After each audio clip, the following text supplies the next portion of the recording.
Olá, querido. Olá, querida. Bom dia. Seja mais uma vez bem-vindo à classe da Escola Bíblica Dominical da nossa igreja, Igreja Batista Regular Esperança, em Juazeiro, Bahia. Que bom que nós estamos juntos aqui mais uma vez, irmãos, em mais um domingo, hoje, dia 31 de maio de 2020. Como isso é maravilhoso, ainda que virtualmente juntos. Mas nós estamos, antes de mais nada, espiritualmente juntos, como Igreja do Senhor, como corpo de Cristo. Irmãos, isso é indescritível, isso é revigorante, isso é restaurador, isso é bálsamo para a nossa vida, é bálsamo para a nossa alma. Que a graça, a bondade, a fidelidade, o terno amor do Senhor, as suas ricas misericórdias, que não têm fim, que se renovam a cada manhã, e como nos lembra também o salmista, que duram para sempre, duram para sempre, duram para sempre. Que essas misericórdias, amor, bondade, graça infinita, nos direcionem em mais uma manhã de estudos. Vamos orar? Deus bendito, que precioso é entrarmos em Tua presença e chegarmos à sala do trono. Hoje nós temos livre acesso à Tua presença e nós podemos chegar diante do Teu trono de graça, aonde o Senhor reina, com o teu cetro de justiça, de majestade e de poder, comanda todo o universo. E nós podemos ingressar em tua presença. Nós, pecadores, falíveis, inconstantes em nossos caminhos e nossas obras, podemos chegar diante do Senhor, por conta da obra do teu Filho. Senhor, muito obrigado. Obrigado por esse privilégio santo. Pela tua bondade e misericórdia, Deus, conduz-nos nessa manhã. Ensina-nos nessa manhã, que teu Santo Espírito rasgue os nossos corações, que teu Santo Espírito, ó Deus, quebre a nossa vida, faça de novo. Ó Deus, isso só pode acontecer pela obra do teu Espírito Santo. Nós não temos capacidade, ó Deus, humana, de descermos à profundidade das riquezas do conhecimento do Senhor. Nós não temos. Revela-te a nós, Senhor, por bondade e graça. Faz isso em nome de Jesus. Amém. Muito bem, queridos. Quero aqui mais uma vez rapidamente recapitular o que nós estamos estudando e onde nós estamos nesse ponto de estudo. Estamos estudando esse livro aqui, Disciplinas Espirituais para a Vida Cristã, de Donald Whitney. Eu lembro sempre que aqui ele não está em formato de livro, está em formato de PDF impresso. São as duas modalidades pelas quais você pode adquirir essa literatura, tanto em PDF quanto em livro tradicional. Uma leitura que eu volto a dizer, recomendo. Pode ser e deveria ser uma leitura de cabeceira de todo aquele cristão que quer crescer em graça, em princípios bíblicos. E vamos lembrar o porquê que nós estamos estudando esse tema, disciplinas espirituais. Desde o início do livro, nós vemos estudando que disciplina vem do latim disciplinae, treinamento, quer dizer treinamento. Então, disciplinas espirituais querem dizer treinamentos espirituais, discipulado cristão, fazer com que nós possamos aprofundar no conhecimento dos princípios doutrinários da palavra de Deus. E aí, nós começamos estudando lá pela prefácio, introdução, a importância da disciplina. Nós somos pessoas indisciplinadas por natureza, porque somos humanos, somos imperfeitos, somos falhos, nós queremos aquilo que é mais tranquilo, aquilo que é mais prazeroso para a nossa carne, para a nossa vida normal. Mas isso que é mais prazeroso, mais fácil, mais tranquilo para a nossa vida normal, não é aquilo que Deus tem propósitos para nós. Não vai nos levar a caminhos de crescimento espiritual. Muito pelo contrário, vai alimentar a nossa carne, vai alimentar o nosso velho homem, e por isso nós precisamos de disciplina, ou seja, um compêndio organizado de ideias e de princípios que nos ajudam a crescermos. Crescermos em quê? Crescermos em piedade, crescermos em vida piedosa. O que é a vida piedosa? É uma vida conforme Cristo viveu, conforme os padrões de Cristo. E aí nós começamos a estudar algumas disciplinas específicas. Você se lembra e vamos acompanhando aí. Primeiro nós estudamos sobre a disciplina da absorção bíblica, nós vimos a fundamentalidade da palavra de Deus. É ela quem sustenta e quem orienta todas as outras disciplinas. A Bíblia é a autoridade máxima na vida do cristão. Então, se as disciplinas elas não são pautadas na Bíblia, ou qualquer outra disciplina que não é pautada na Bíblia, ela é uma simples filosofia, é uma simples maneira de pensar. Mas as disciplinas espirituais pautadas na Bíblia, então, elas são orientações claras e são princípios básicos irrevogáveis para a vida do cristão. Então, a primeira disciplina é a disciplina de absorção bíblica, que a gente estudou já lá atrás. Depois da disciplina da absorção bíblica, ou junto com ela, nós estudamos a disciplina de meditação bíblica. Podem parecer coisas idênticas, mas não são. Uma coisa é você ler a palavra de Deus, outra coisa é você meditar sobre a palavra de Deus. É justamente esse ruminar, esse degustar da palavra de Deus que faz com que os princípios sejam absorvidos, que faz com que o Espírito Santo de Deus tenha acesso ao nosso coração, à nossa mente, e vá produzindo transformações sustentadas e profundas na vida do cristão. Estudamos também sobre a disciplina da oração, depois estudamos sobre a disciplina da adoração, depois estudamos sobre a disciplina do jejum, depois estudamos sobre a disciplina do serviço, e desde a semana passada, então, nós estamos estudando sobre a disciplina da mordomia cristã. E nós cumprimos com os 3 primeiros pontos desse capítulo 8, que fala sobre a mordomia cristã. Hoje, nosso desafio é avançarmos para o ponto 4, 5 e 6 e concluirmos essa disciplina da mordomia cristã. Muito bem, eu espero que você esteja aí já com seu PDF em mãos. Foi novamente mandado para o grupo da igreja. É o mesmo da semana passada, você pode usar o da semana passada ou dessa semana. E eu quero que você acompanhe comigo aqui, então, para a gente fazer uma rápida recapitulação do que nós vimos na semana passada a respeito da disciplina da mordomia cristã. Veja aí logo no início, mordomia com o propósito de alcançar a piedade. Todas as disciplinas espirituais vão nos conduzir a esse propósito, a esse objetivo de alcançarmos a piedade, a vida piedosa, aquele padrão altíssimo de vida que Cristo propôs para nós. O nosso objetivo, então, que nós já vimos desde a semana passada, estamos recapitulando agora dessa lição 8, é conduzir-nos a uma compreensão bíblica e vivência prática a respeito da doutrina da mordomia cristã. E nós vimos na semana passada que o nosso grande problema não está na compreensão. Nosso maior problema está realmente na vivência prática a respeito da mordomia cristã. O nosso texto base, mais uma vez relembrando, é o texto do livro dos Salmos, capítulo 24, verso 1. Peço que você abra lá a palavra do Senhor. Vamos sempre acompanhando pela Bíblia, irmãos. Não há outro instrumento mais poderoso para falar a sua vida, falar o seu coração, do que a santa palavra de Deus. Então tenha ela em mãos aí, vá acompanhando por ela. Salmo 24, verso 1. Ao Senhor pertence a terra e tudo o que nela se contém, o mundo e os que nele habitam. Esse é o versículo central da doutrina da mordomia cristã. O entendimento que tudo que está ao seu redor aí, lembra? Na semana passada, você olhou por volta, se você participou da classe na semana passada, pedi para fazer esse exercício, olha por volta, vê tudo isso que está aí. Tudo isso é de Deus. A palavra de Deus é que está dizendo, ao Senhor pertence a terra e tudo que nela se contém, o mundo e os que nele habitam, inclusive as vidas que andam sobre a face da terra, pertencem a Deus, pertencem ao Senhor. E aí nós entramos pelo conceito da introdução, que vai falar mais praticamente o que é a mordomia cristã. Eu vou só reler esse ponto da introdução e assim a gente caminha mais objetivamente para o nosso contexto de hoje.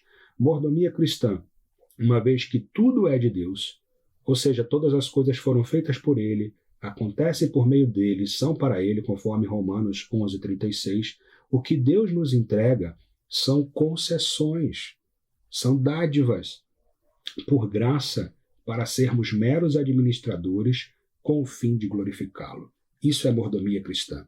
Você e eu não somos donos de nada. Nós somos meros mordomos, meros administradores, que a palavra de Deus diz que espera que sejam achados fiéis, sejam achados dignos de serem administradores do Senhor, que é o dono de tudo. Então, na semana passada, nós vimos, além desse conceito da introdução, vimos a perspectiva da mordomia dos bens, tudo que você tem aí por volta. O conceito bíblico é de que isso não é seu, isso está sobre sua guarda, para que você administre isso, de maneira que você, de alguma forma, desfrute. Deus quer que você desfrute, sim, daqueles bens que Ele deixou sob a sua guarda, mas com o claro propósito de que eles glorifiquem ao Senhor. Esse é o propósito santo, que os seus bens, aqueles que estão sob sua guarda, que não são seus, né, melhor dizendo, nem a sua casa é sua, você é um simples administrador, um mordomo de Deus, para cuidar daquilo que ele lhe confiou, de maneira que aquilo que ele lhe confiou renda glórias ao seu santo nome. Depois nós vimos que, além da mordomia dos bens, um grande desafio é a mordomia dos recursos financeiros.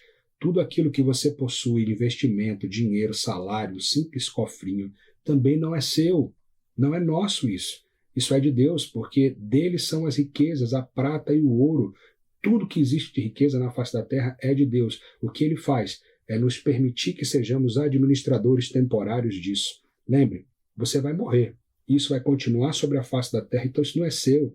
A melhor percepção de que isso não é seu é de que você não vai levar isso aí como os faraós lá para o seu túmulo, não vai ficar com você aí eternamente, não. Aquilo que você considera hoje que são riquezas suas, daqui a meses, anos ou horas, quando você morrer, vai continuar aí sobre a face da terra e Deus vai conceder a outras pessoas. Então, todas as riquezas são também de Deus. Por isso, riquezas e bens precisam render glórias a Deus. Nós encerramos a aula passada com essa pergunta reflexiva: a forma como temos administrado nossos bens e recursos redundam em glórias expressivas a Deus?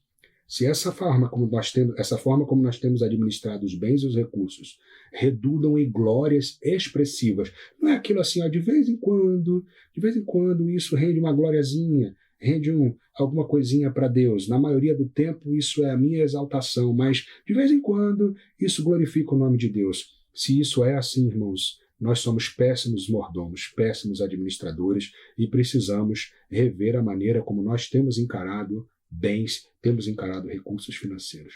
Foi assim que nós encerramos desafiadoramente a classe da aula passada. Lembro que eu tenho encontrado, inclusive com alguns outros irmãos queridos, no domingo à noite, durante a semana, falando: meu irmão, como é desafiador essa perspectiva. Sim, irmãos, é desafiador.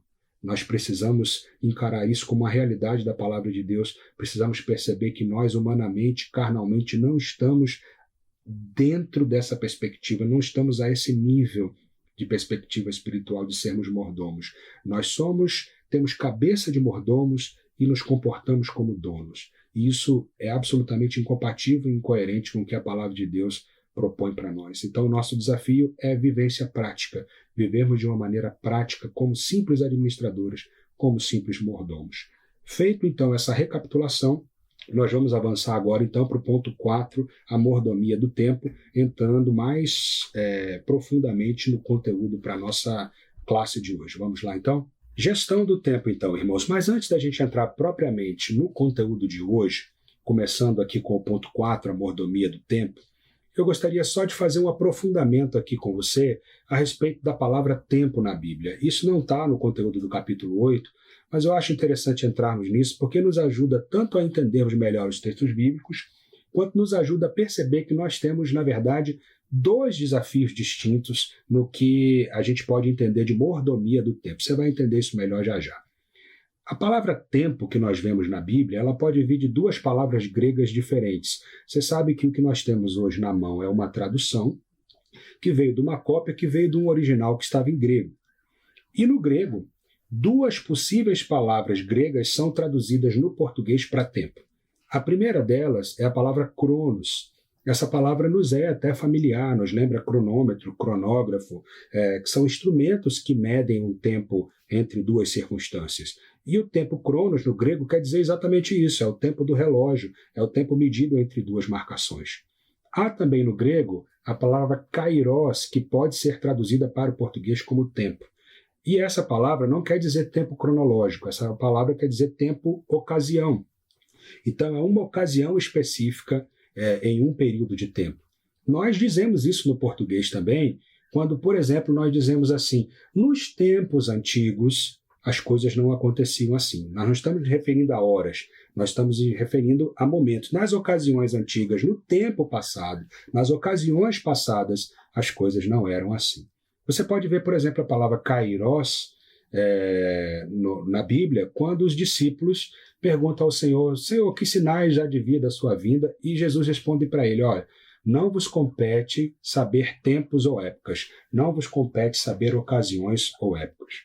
E o tempo cronos, você pode lembrar, por exemplo, da morte de Lázaro, quando a sua irmã estava interpelando o Senhor Jesus, ele falava, Senhor, já tem muito tempo que ele morreu, já fazem 3 dias. Ou seja, o Cronos é grande, o tempo Cronos é grande. E isso, irmãos, nos faz entender esses 2 desafios da mordomia do tempo que nós temos. Nós temos tanto o desafio, que é muito grande, gigantesco, de fazermos a mordomia do tempo do relógio, quanto nós temos o desafio de fazermos uma boa mordomia do tempo, ocasião específica. Entende isso? Percebe? Veja esse início do ponto 4, porque essa sentença ela é interessante, e inclusive esse verso de Eclesiastes nos apresenta exatamente esses 2 tempos distintos. Veja aí, desde os tempos antigos, perceba isso, viu? Um dos maiores desafios da humanidade tem sido a boa administração do tempo. Então você acha que o problema da mordomia do tempo é um problema dos nossos dias, da sociedade moderna, multicanal, mega acelerada, que exige de nós nas mais diversas frentes, familiar, eclesiástica, profissional, social, etc. Mas não. Já a Bíblia lá, Salomão, nos adverte no Antigo Testamento a respeito da boa mordomia do tempo. Veja aí. Eclesiastes 3:1. E esse versículo vai trazer exatamente esses 2 tempos, o tempo Cronos e o tempo Kairos. Veja aí, Eclesiastes 3:1. Tudo tem o seu tempo determinado, e há tempo para todo propósito debaixo do céu. Melhor encaixando nos termos gregos. Tudo tem o seu cronos determinado, e há kairos, ou seja, ocasião, para todo propósito debaixo do céu. Percebe isso? É desafiador. A mordomia do tempo passa pela mordomia do relógio e passa pela mordomia das ocasiões. Perceba que isso já era tratado nos tempos antigos e Deus já exige de nós, seu povo, a mordomia do relógio e a mordomia das ocasiões. Sabe quando começam os nossos problemas, irmãos, relativos à mordomia do tempo? Exatamente quando nós negligenciamos esse princípio aqui da palavra de Deus. Um princípio tão claro e tão objetivo que nos adverte, olha, tem hora do relógio que você precisa manter. E tem ocasião para você fazer todas as coisas. Quando você pega uma ocasião que está lá na frente e traz para agora, você está atropelando a sua mordomia do tempo, você está gerando ansiedade. Isso era um tempo futuro, era uma ocasião futura. E quando você pega o tempo que você está fazendo uma determinada atividade, ou atrasa ou estende, você também está fazendo uma má mordomia do tempo. Veja como isso é profundo e nos precisa fazer aceitar e encaixar essa perspectiva na nossa vida cotidiana cristã. No centro de uma vida espiritual disciplinada está, sem sombra de dúvidas, a disciplina do tempo, porque ela é a mãe de todas as disciplinas, é óbvio, né?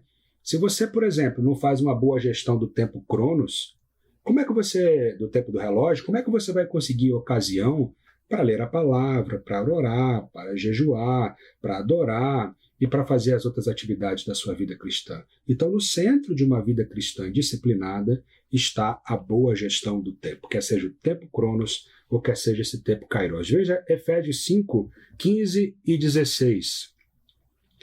Efésios 5, 15 e 16. Veja que importante que o apóstolo Paulo nos escreveu. Portanto, vede prudentemente como andais, não como nécios, e sim como sábios. Agora, como é que você vai andar como sábio e não como nécio?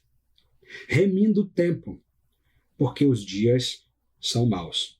Aqui eu acho que cumpre traduzir também um pouco essa perspectiva da palavra remir, né? Remir quer dizer resgatar. Por exemplo, o Senhor nos remiu para si. O Senhor nos resgatou. Aí vem aquela imagem, a ideia do escravo que estava lá preso, cativo, e alguém foi lá e pagou o preço por aquele escravo, remiu aquele escravo e o trouxe e o libertou. Isso é remir, né? É resgatar, é libertar. E esse tempo aqui, cumpre dizer também que esse tempo não é o tempo Cronos, é o tempo Kairos. Né? Não vamos entrar muito nesse aspecto do texto, não, mas o que Deus está dizendo aqui, por boca de Paulo, é que nós precisamos resgatar as ocasiões. Nós precisamos resgatar o presente momento. E nós vamos fazer isso sendo sábios, porque os dias são maus. Quanto mais semelhantes a Cristo formos, mais disciplinados seremos na administração do tempo que o Senhor nos dá. É importante entendermos isso. o tempo é o Senhor que nos dá. Tanto o Senhor nos dá o tempo, relógio, né, quanto o tempo, ocasião. Você consegue fazer a gestão das ocasiões da sua vida futura? Não, é Deus quem vai fazer você viver as ocasiões. Né? Você pode até plantar algumas sementes, mas você entende que você não tem a capacidade, né, de promover ocasiões específicas. Isso é Deus quem controla. Quem poderia dizer há 5 meses atrás que o mundo estaria vivendo uma ocasião como essa? Todo mundo fez seus planos, empresas fizeram ali os seus planejamentos estratégicos, né? Visualizaram ali na frente o seu kairos, né? O seu momento, e deu tudo errado. Por quê? Porque o kairos, as ocasiões, pertencem a Deus. É isso que nós precisamos entender. É Deus quem nos dá. Por outro lado, também é Deus quem lhe dá tempo para viver.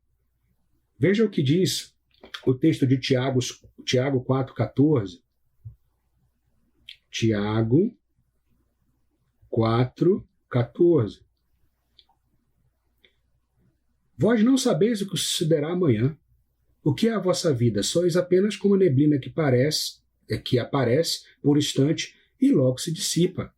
Então, que capacidade você tem de dizer que você vai ter tempo, cronos, né, de vida até amanhã? Você não tem a menor capacidade de dizer isso. Isso está nas mãos de Deus. Então, quanto mais semelhante a Cristo formos, mais disciplinado nós seremos na administração desse tempo que o Senhor nos dá, com o objetivo de alcançarmos a piedade. Irmãos, mordomia do tempo é disciplina. Eu sei que tem pessoas que são mais afeitas à disciplina, eu sei que tem pessoas que são menos organizadas e mais atrapalhadas e menos afeitas à disciplina. Essas pessoas que são menos afeitas à disciplina certamente são pessoas que têm muito mais dificuldade com a mordomia do tempo. Porque tempo é uma questão de disciplina. Nós nem podemos atropelar o relógio aqui, porque isso vai ser prejudicial, né? Se, por exemplo, nós estendermos o tempo de uma determinada ocasião, isso vai começar a invadir o tempo de uma outra determinada ocasião. Isso vai nos causar problemas.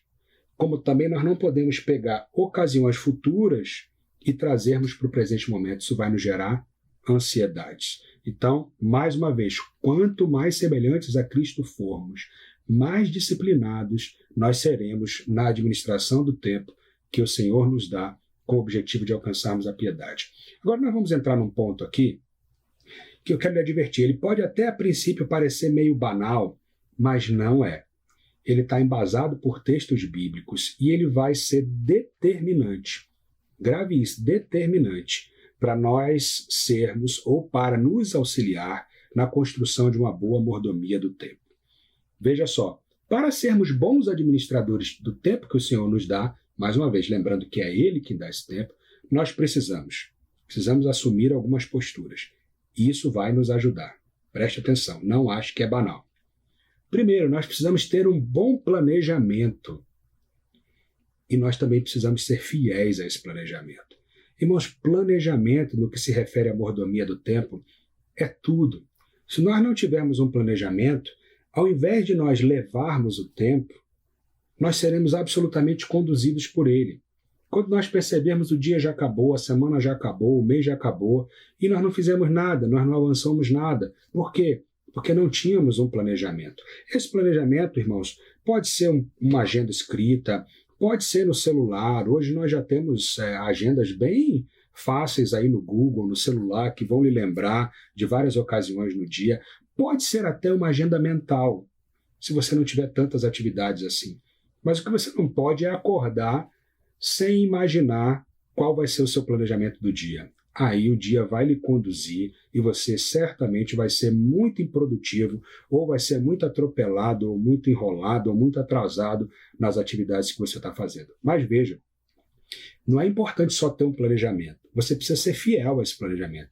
Porque o papel aceita tudo, né? O papel aceita qualquer coisa. Você pode escrever lá, vou fazer isso, aquilo, outro, e aquilo não vai acontecer sozinho. Você precisa trabalhar para aquele planejamento acontecer. Você precisa ser fiel àquilo que você se propôs fazer. Isso é princípio básico, irmãos, determinante. Planejar. Veja o que diz a palavra de Deus em Lucas, capítulo 14, 28 a 30. Lucas 14, 28 a 30. O que o Senhor Jesus diz a respeito dessa perspectiva de planejar? Pois qual de vós, pretendendo construir uma torre, não se assenta primeiro para calcular a despesa e verificar se tem os meios para concluir, para não suceder que, tendo lançado os alicerces e não podendo acabar, todos os que a virem zombem dele, dizendo: esse homem começou a construir e não pôde acabar. Por quê? Porque não se planejou, porque não se organizou para as coisas acontecerem. Então, primeiro aspecto, ter um bom planejamento e ser fiel a esse planejamento. Segundo aspecto, precisamos definir prioridades e precisamos também abrir mão de algumas coisas. Irmãos, prioridade é prioridade. Não adianta você dizer: olha, eu tenho 3, 4 prioridades. Não, prioridade é algo que está acima de todo o resto. Se você tem 3 ou 4 prioridades, você não tem prioridade nenhuma. Porque daquelas prioridades, qual é a prioritária? Qual é o que você vai começar a fazer primeiro? Se você não tiver uma prioridade, se tiver 4, você vai se embolar e não sabe o que você vai fazer primeiro. Quando você acorda, se você, por exemplo, tiver como prioridade ler a Bíblia, a segunda prioridade, tomar banho, a terceira, tomar café, a quarta, arrumar os meninos, por exemplo, para ir para a escola, são 4 prioridades. Você vai começar, vai para lá, vai para cá, vai para lá, vai para cá, e não conclui nenhuma delas direito. Quando você vê, você está todo atrapalhado. Então, se a sua prioridade ao acordar é ter um devocional e ler a Bíblia, pronto, esqueça do resto. Naquele momento você está fazendo a sua prioridade. E aí, definir prioridade e abrir mão de algumas coisas. Eu até gostaria de ver o jornal antes de sair de casa, mas eu não tenho condição, porque eu elegi uma prioridade. Eu vou ler a Bíblia, ou eu vou orar, ou eu vou tomar um bom café da manhã, porque eu preciso, porque senão eu passo mal, senão eu me sinto mal. Precisa ter prioridade, irmão. E você não pode sofrer por aquilo que você não está conseguindo dar conta naquela hora, porque aquilo não foi a sua prioridade. Você elegeu o primeiro ponto, planejamento. No seu planejamento você disse: minha prioridade de manhã é essa, essa e essa. Depois de cumprir essa, eu vou para essa, depois dessa, eu vou para essa. Você pode até, porque é uma verdade, né? A agenda ela pode ser móvel. Você pode até chegar à conclusão que, poxa, a minha prioridade é fazer o devocional e tomar o café da manhã, mas eu cheguei atrasado com os meninos na escola. Então o que eu vou fazer? Amanhã eu vou acordar um pouco mais cedo, porque aí eu vou me planejar de uma maneira que primeiro eu faça devocional, depois eu tome banho, depois eu tomo café e consigo chegar com os meninos na escola. Mas aí você vai eleger a sua ordem de prioridade e você vai abrir mão. Prioridade significa que isso é mais importante do que aquilo naquela hora. Sabe quais são os grandes dramas? São aquelas pessoas que querem abraçar o mundo, querem fazer tudo ao mesmo tempo. Essas pessoas elas se perdem e elas não conseguem de fato avançar nos seus projetos, porque não conseguiram abrir mão de coisas.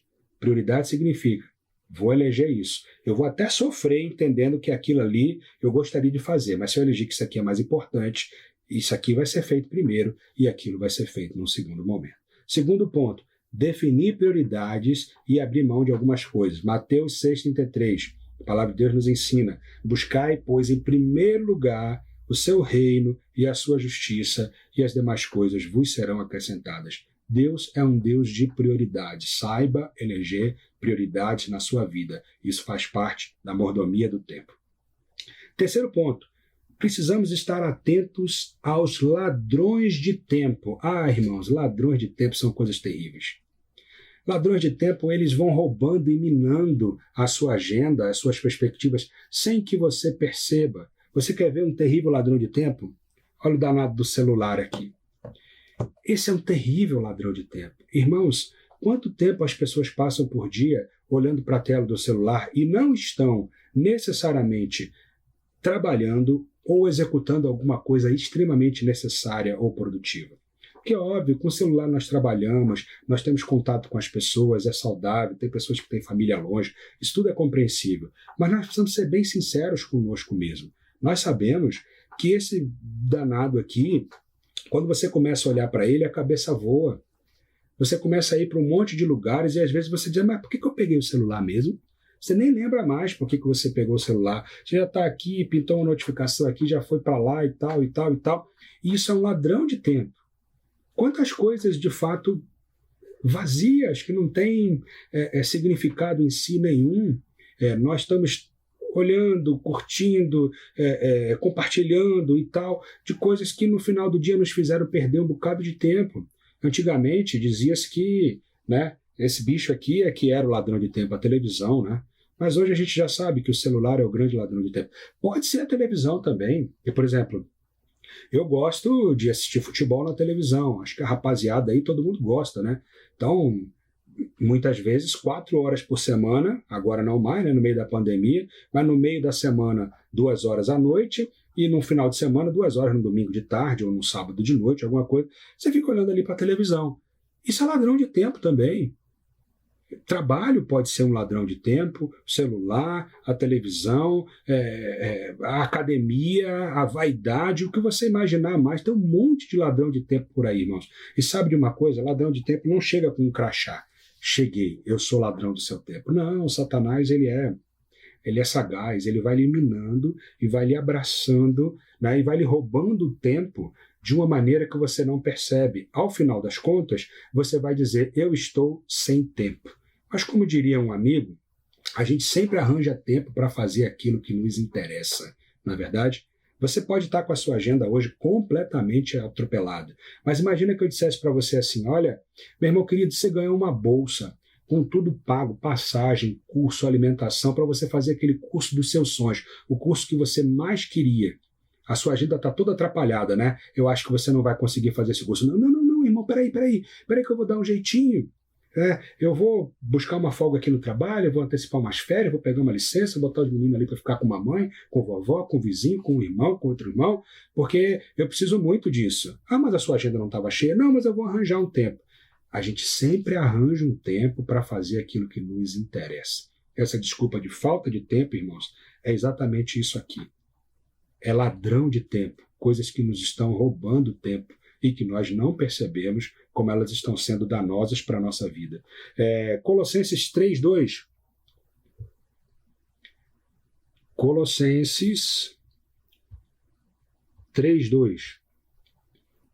Pensai nas coisas lá do alto e não nas que são aqui da terra. Você quer ver um bom parâmetro para entender se alguma coisa é ladrão de tempo? Se ela te faz pensar nas coisas do alto, se ela lhe conduz ao pensamento das coisas do alto, ela não é ladrão de tempo.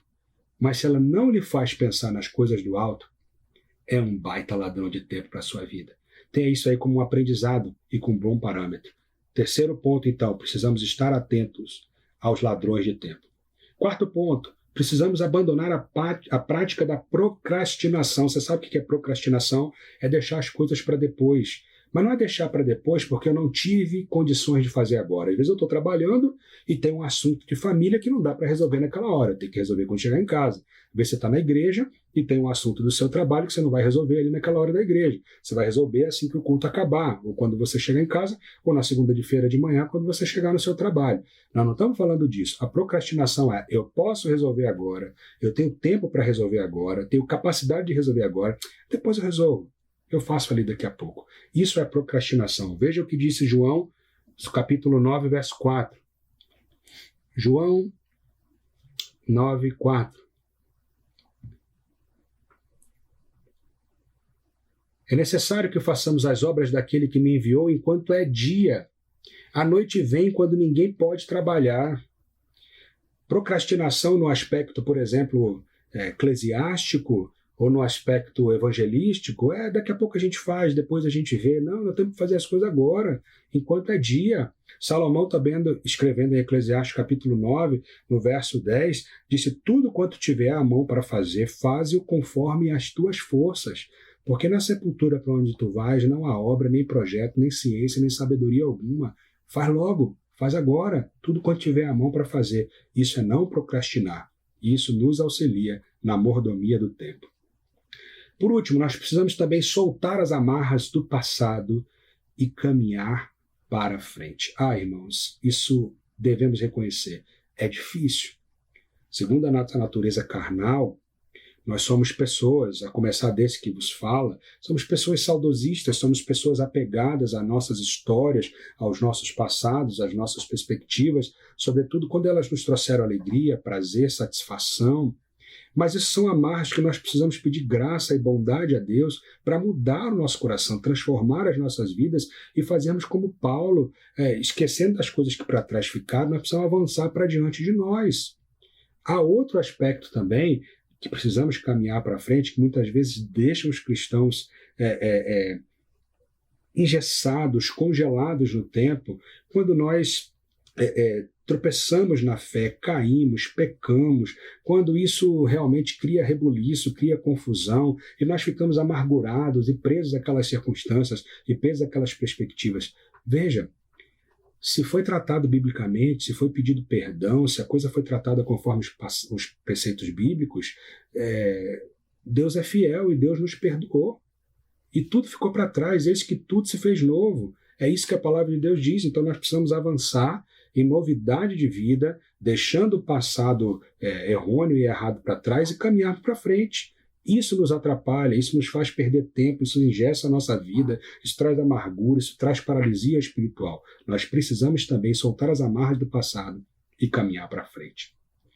Sobretudo, fechando aqui já praticamente esse ponto relativo à mordomia do tempo, nós devemos lembrar que nós daremos contas individualmente a Deus de todo o tempo que nós desperdiçamos durante a vida. Por que desperdiçamos? Porque o tempo é de Deus, o tempo não é nosso. A ideia da mordomia é que nós somos meros administradores do tempo cronológico e do tempo ocasião. E temos esses dois grandes desafios. Nós não somos o dono, nós vamos prestar contas a respeito disso, do que nós estamos fazendo na nossa vida com relação ao nosso tempo. Veja o que diz Paulo escrevendo a Romanos no capítulo 14, no verso 12. Romanos 14, 12. Assim, pois, cada um de nós dará contas de si mesmo a Deus. Irmãos, nós vamos dar conta de cada um dos minutos, dos segundos e das ocasiões da nossa vida diante do nosso Pai Celestial. Ali no bema, no grande trono branco, nós não vamos conseguir dar mais desculpas. Jesus não vai aceitar a desculpa de que não tinha tempo. Ali todo o filme da nossa vida vai ser passado diante de todos, na vista de todos, e não vai haver desculpa. Como é que nós vamos dizer para Deus, Deus, eu não tive tempo. Senhor, eu não tinha tempo. Senhor, eu não tive ocasião.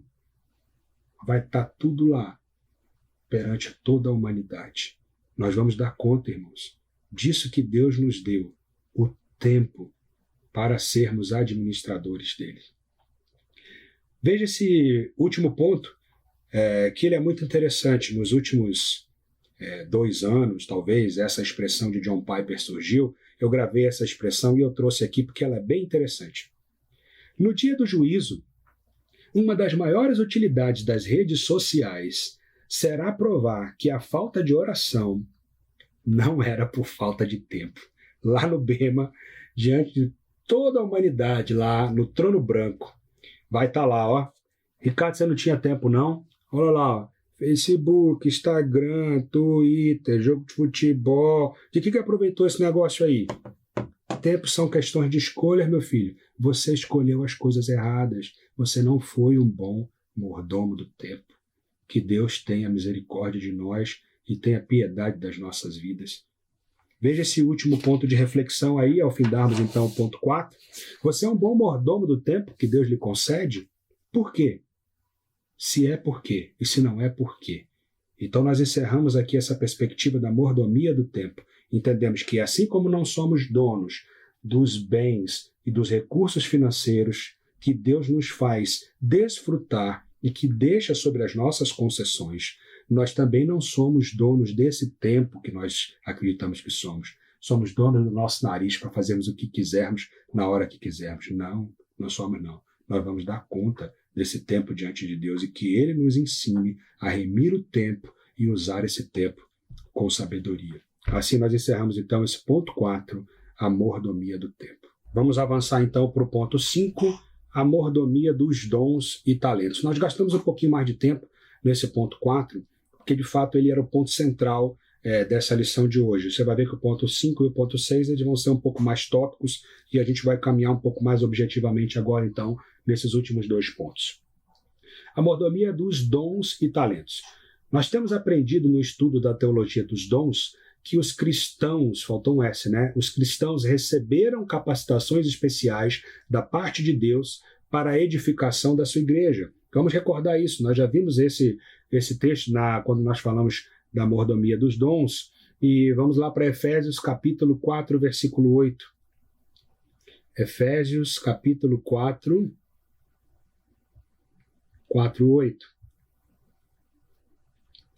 Por isso diz, quando ele subiu às alturas, falando a respeito de Cristo, levou cativo o cativeiro e concedeu dons aos homens. Isso é inequívoco.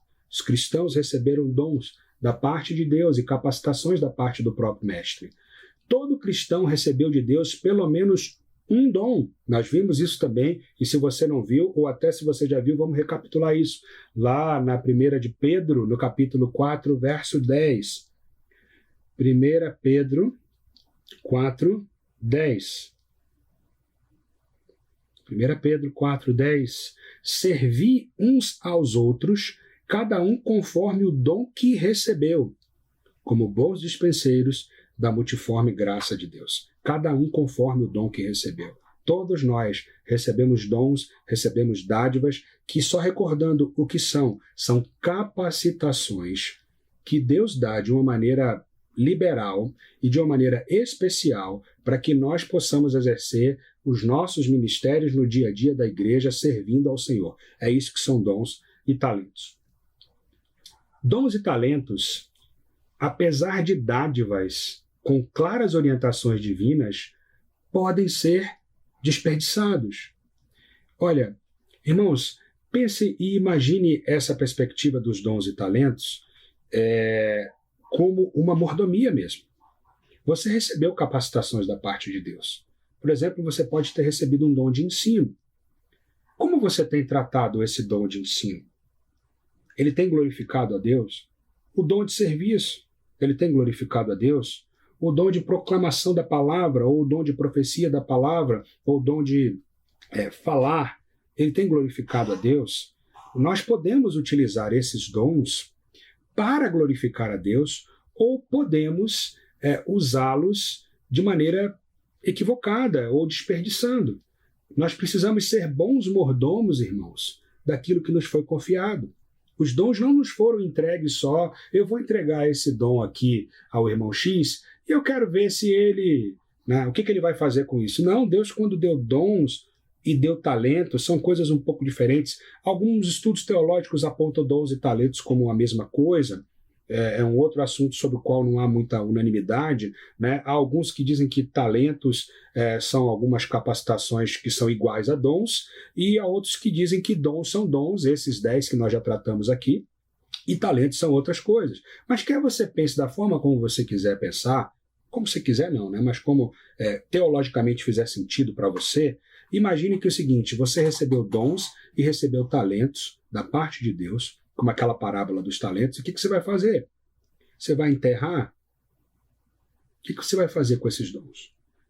Dons e talentos podem, apesar de dádivas com claras orientações divinas, eles podem ser desperdiçados. Então vamos lá para a parábola de Mateus capítulo 25.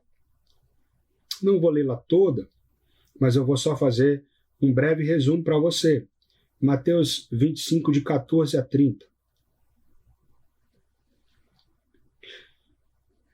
Eu vou ler, que eu acho que faz um pouco mais de sentido para a dinâmica do que nós estamos tratando aqui. Mateus 25, 14. Pois será como um homem que, ausentando-se do país, chamou os seus servos e lhe confiou seus bens. A um deu 5 talentos, a outro 2, a outro 1. Cada um segundo a sua própria capacidade. Mais um endosso aqui da palavra de Deus, que Deus concede dons individualmente a cada um, conforme Ele quer e conforme Ele sabe que cada um é capaz de produzir. Cada um conforme a sua capacidade. Então partiu. O que recebera 5 talentos saiu imediatamente a negociar com eles e ganhou outros 5.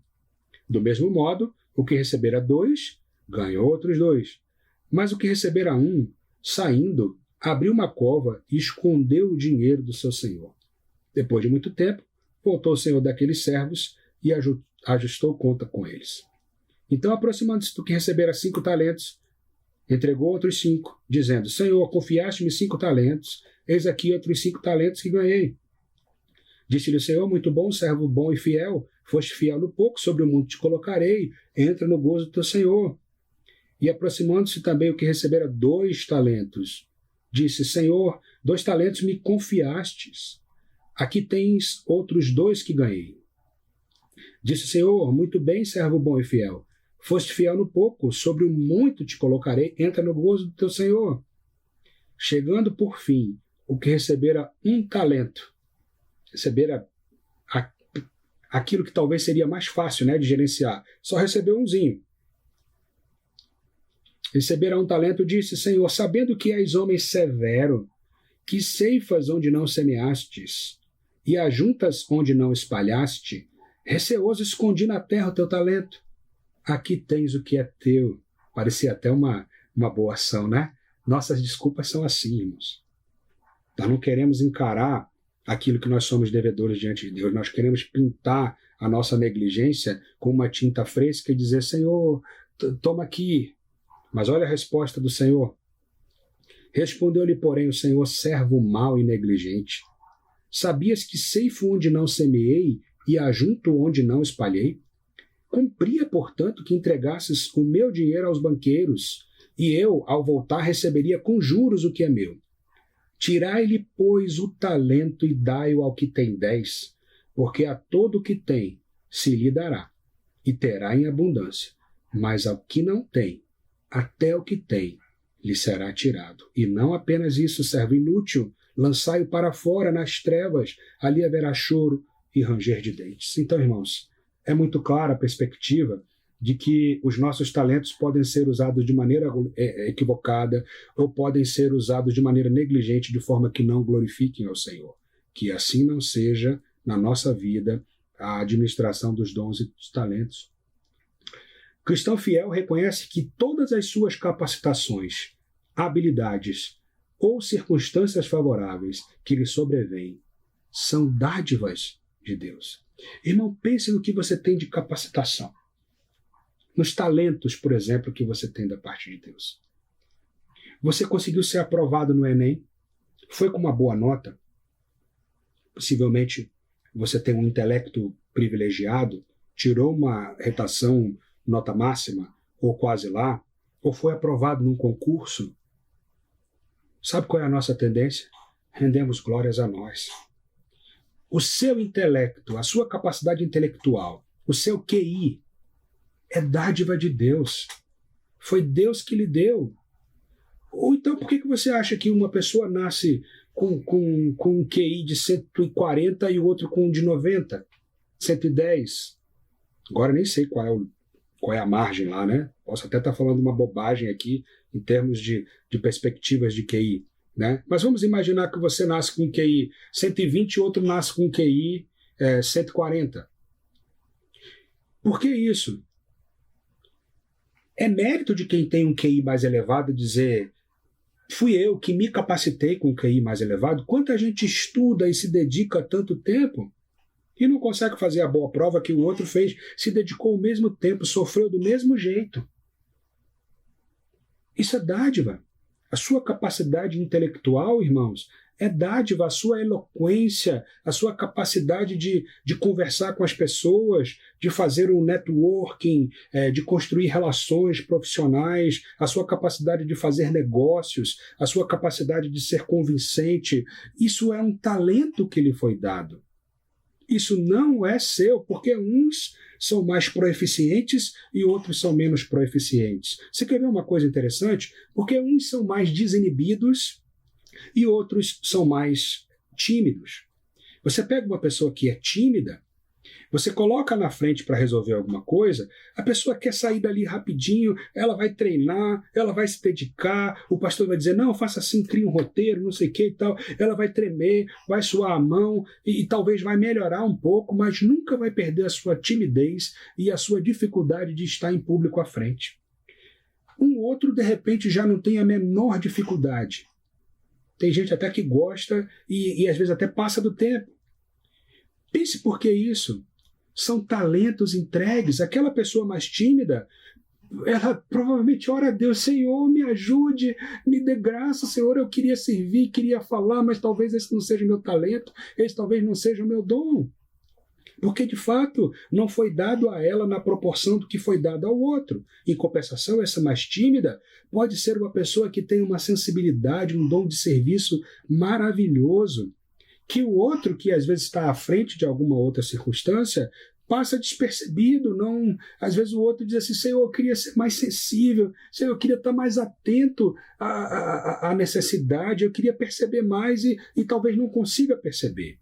Porque a ele não foi dado o que foi dado ao outro. Então, irmãos, entenda, o cristão fiel reconhece que todas as suas capacitações, habilidades ou circunstâncias favoráveis que lhe sobrevêm são dádivas. João 19, 10 e 11. Evangelho de João 19, 10 e 11.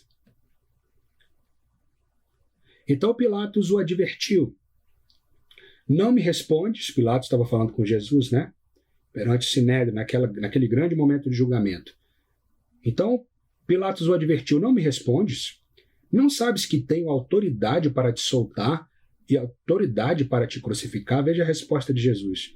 Respondeu Jesus, nenhuma autoridade terias sobre mim, se de cima não te fosse dada. Por isso, quem me entregou a ti, maior pecado tem. Irmãos, essa é uma perspectiva muito direta e muito clara. Tudo que você tem, tudo que você é, e todas as suas perspectivas de dons e talentos, de facilidades e habilidades que você tem, foram dadas por Deus. Se você tem alguma posição privilegiada, se você passou no concurso, se você foi aprovado no Enem, se você tem um trabalho, se você fez uma boa entrevista de trabalho, eu vou usar esse como o melhor exemplo, porque quase todos nós já passamos por essa experiência. Você fez uma boa entrevista de trabalho, foi aprovado num emprego novo, sabe qual é a sua tendência? Sou capaz mesmo, tenho um currículo excelente. Se você fez uma boa entrevista, é graça de Deus. Você poderia ter um currículo excelente e na hora ter gaguejado, ter dado uma dor de barriga, na hora ter tido uma pessoa que lhe intimidou, estar vivendo um dia péssimo, não ter conseguido fazer uma boa entrevista. E até para você ter um bom currículo ou um mau currículo, é Deus que permite. Então que história é essa? Que nós nos colocamos de uma maneira soberba, achando que nós temos alguma prerrogativa de ter alguma coisa? Não. Tudo isso são dádivas, as suas capacitações, o seu histórico de vida, os seus talentos, os bens que você tem, mas aqui muito mais especificamente falando a respeito das suas habilitações, das suas habilidades, dos seus dons e talentos e capacitações, foram dados por Deus. Não se vanglorie. Não se vanglorie. Tenha em humildade isso, e que isso redunde em glórias a Deus. Isso não é seu. Outras pessoas poderiam ter aquilo que você tem, se Deus tivesse dado a elas. Então, agradeça a Deus e faça com que essas capacitações e habilidades que você tem redunde em glórias ao seu santo nome. Como dádivas, elas não nos pertencem, são concessões, devendo resultar em glórias ao seu real possuidor. Apocalipse, capítulo 5, versos 13 e 14. Apocalipse 5, versos 13 e 14.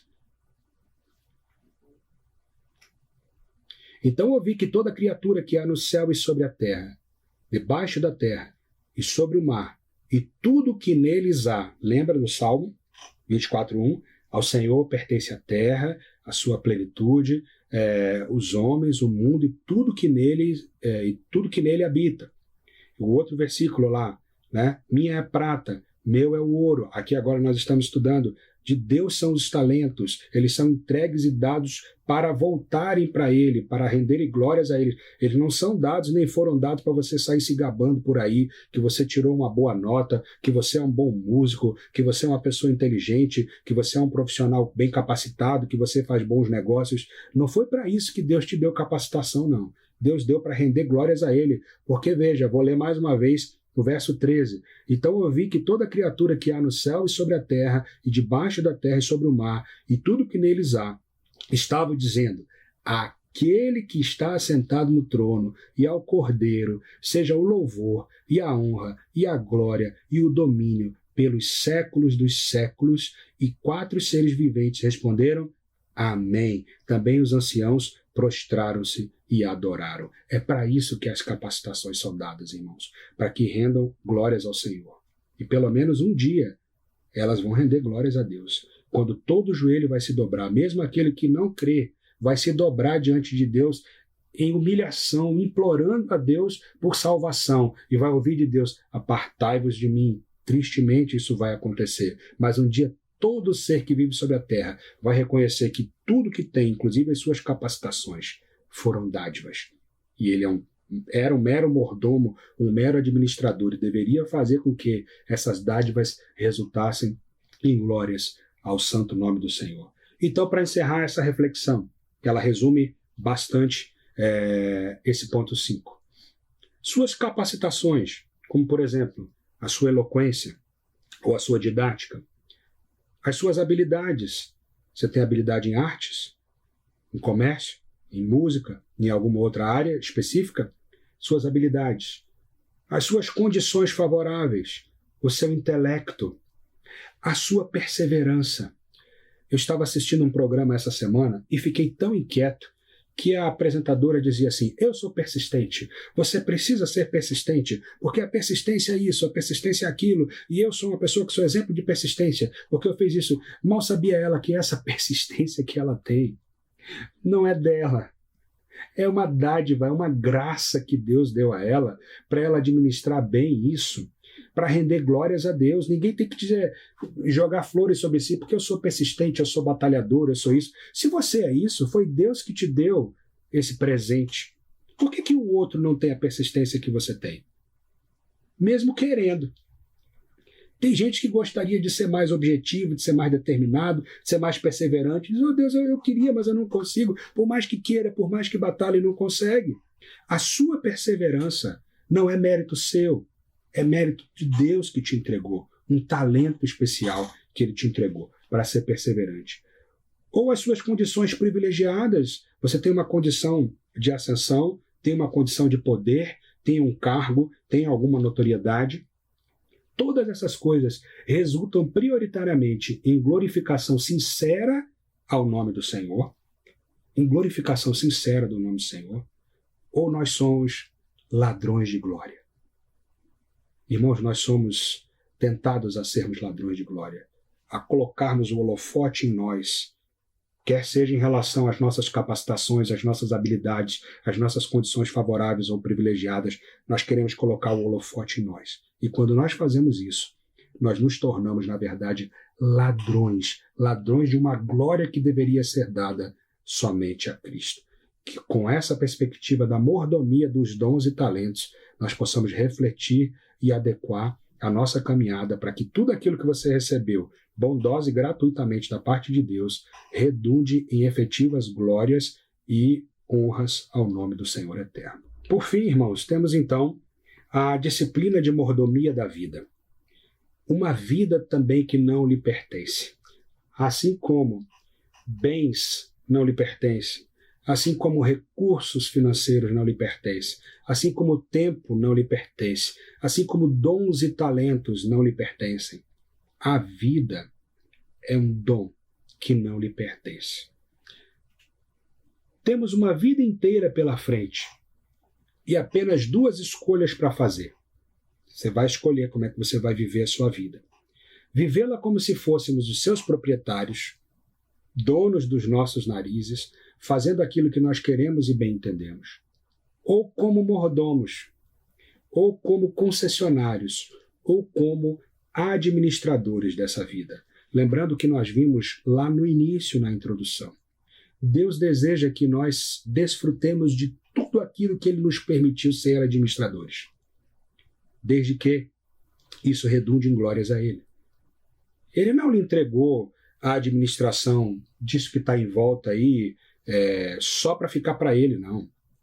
Ele quer, de fato, que você desfrute dessas coisas. Quer que você desfrute dos seus recursos financeiros, dos seus bens, do seu tempo, mas que você faça isso de uma maneira que glorifique a Ele. Se isso estiver sendo feito dessa maneira, então a sua vida, os seus dons, os seus talentos, de fato, estão sendo administrados como um bom mordomo. Caso contrário, negativo. Olha o que diz a palavra em Marcos 8, 34 a 36. Marcos 8, 34 a 36. Marcos 8,34, então convocando a multidão e juntamente os seus discípulos disse-lhes, se alguém quer vir após mim, a si mesmo se negue, tome a sua cruz e siga-me. Quem quiser, pois, salvar a sua vida, perdê-la-á. E quem perder a vida por causa de mim e do Evangelho, salvá-la-á. Que aproveita o homem, olha que pergunta, que aproveita o homem ganhar o mundo inteiro e perder a sua alma? Que aproveita o homem ser o dono do seu nariz, se achando dono das coisas que estão sob sua concessão e perder a sua alma? Que adianta o homem continuar se achando dono dos seus recursos financeiros, dos seus dons, dos seus talentos, do seu próprio tempo, vivendo a sua vida como bem entender, e ao final vai ser mostrado para ele que ele era um péssimo mordomo, ele era um péssimo administrador, e portanto, como péssimo mordomo, como péssimo administrador, isso era o maior testemunho de que ele nunca entendeu a proposta de Cristo para a vida dele. Portanto, ele nunca verdadeiramente se quebrantou diante de Deus, nunca verdadeiramente talvez tenha tido um encontro verdadeiro com o Senhor. É isso que o texto está dizendo. O que adianta o homem ganhar o mundo inteiro se achando dono de tudo e perder a sua alma? Deus espera que sejamos fiéis administradores de tudo que Ele nos deu, a graça de desfrutarmos bens, recursos, tempo, dons e talento. Deus espera que nós sejamos achados bons mordomos e bons administradores. Esse texto de Lucas 16 é um texto bastante difícil em termos de interpretação hermenêutica. Você talvez vai encontrar algumas linhas diferentes de interpretação a respeito dessa parábola, mas uma coisa é determinante, ninguém vai poder negar, é o sentido inicial da parábola. Esse é inequívoco. Talvez a interpretação dela, embora seja um texto difícil, recomendo a você que busque boas interpretações bíblicas para fazer um aprofundamento melhor dessa parábola. A princípio, à primeira vista, ela tem algumas coisas que saltam aos olhos. Nossa, mas que coisa estranha. Mas pegue um bom comentário bíblico, muito confiável para você estudar esse texto. Mas uma coisa é inequívoca. A postura inicial do administrador infiel dessa parábola, ela fica muito clara qual era a sua negligência na administração daqueles recursos e como o verdadeiro dono tratou aquele administrador infiel. Lucas 16, de 1 a 3, perdão. Disse Jesus também aos discípulos, havia um homem rico que tinha um administrador. Faça a analogia. O homem rico como sendo Deus e o administrador como sendo você. E este lhe foi denunciado como quem estava a defraudar os seus bens. Então, mandando-o chamar, lhe disse, que é isto que ouço a teu respeito? Presta contas da tua administração, porque já não podes mais continuar nela. Disse o administrador consigo mesmo, que farei? Pois o meu senhor me tira a administração. Trabalhar a terra não posso, também de mendigar tenho vergonha. E aí a história se desenrola, e nós não vamos entrar no aspecto da hermenêutica desse texto, eu quero só lhe chamar a atenção a essa perspectiva. Tinha um homem rico que havia concedido a administração dos seus bens a um mordomo, a um administrador. E a certa altura, aquele homem rico olhou e disse, esse administrador não está sendo achado fiel. Ele está defraudando, ele está tratando levianamente aquilo que eu concedi a ele. Eu vou tirá-lo dessa administração. Irmãos, esse é um texto pesado, difícil, mas que nós precisamos pedir misericórdia e graça a Deus para que nós não sejamos achados como administradores infiéis, como mordomos defraudadores, aqueles que ousam para si e não rendem glórias ao seu Senhor, ao seu verdadeiro Senhor. Que a graça de Deus nos proteja e nos livre de tão grande tragédia. Porque convém que ele cresça e nós diminuamos. Convém que o verdadeiro dono, que o verdadeiro Senhor de tudo isso receba a glória. E nós apenas recebamos um galardão lá no céu. Aqui nós não devemos esperar muita coisa, não. Que ele nos ache fiel e que nós recebamos dele aquela boa palavra, muito bom, servo bom e fiel, entra no gozo do teu Senhor. Essa deve ser a nossa maior expectativa, essa deve ser o nosso maior objetivo, esse deve ser. E que ele cresça e nós diminuamos. Que ele cresça e nós diminuamos naquilo que você considera serem bens seus, porque não são bens, naquilo que você considera serem recursos financeiros seus, porque eles não são seus. Que ele cresça e nós diminuamos no tempo que você administra no seu dia a dia, que ele cresça e nós diminuamos nos dons e talentos e capacitações e habilidades que ele deu a você. Que ele cresça e nós diminuamos no nosso viver contínuo.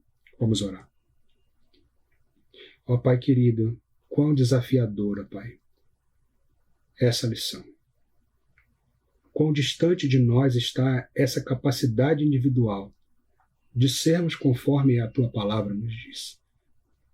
Nós te pedimos perdão, te pedimos misericórdia, Deus. Te pedimos graça para termos as nossas vidas transformadas pelo Senhor mesmo. Usa de bondade, Senhor. Nós queremos ser achados administradores fiéis. Nós sabemos e percebemos que não temos sido, Deus, em tantos aspectos da nossa vida.